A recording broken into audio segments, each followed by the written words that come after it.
രാവിലെ കിച്ചണിരിക്കണം. രാവിലെ ഗോതമ്പൂട്ട വെച്ച കഥ. ഗോതമ്പൂട്ടിന് മാവെടുത്ത് ഞവടിയപ്പോഴത്തേന് വെള്ളം കൂടിപ്പോയി. അപ്പോൾ വെള്ളം കൂടിയ കുറച്ച് മാവ് മാറ്റി അതിൽ റൊട്ടി ഉണ്ടാക്കി എനിക്ക് ഉച്ചയ്ക്ക് കഴിക്കും.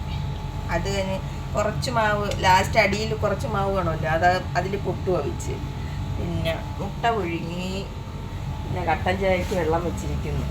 രശ്മി ഇന്ന് തൊട്ട് ഭയങ്കര ഡയറ്റിങ്ങിലാണെന്ന് പറഞ്ഞു.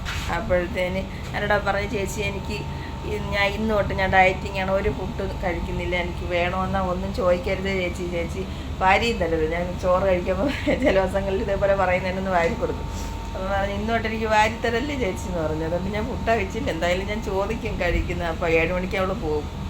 അതുകൊണ്ട് ഇന്ന് രാവിലെ എഴുന്നേറ്റ്, ഇന്നലെ ഉറക്കം വന്നില്ല. അപ്പോഴത്തേന് 3:30 ആയപ്പോൾ എഴുന്നേറ്റ്, പിന്നെ പോയി വെള്ളവും കുടിച്ചിട്ട് പാട്ടുമൊക്കെ കേട്ട് കിടന്നു. പിന്നെ 5:30 ആയപ്പോൾ എഴുന്നേറ്റ്, പിന്നെ അപ്പോഴത്തേന് വിശന്നു. ഇന്നലെ ഇഞ്ചി ചായയും ബ്രെഡും കഴിച്ചേ ഉള്ളായിരുന്നു.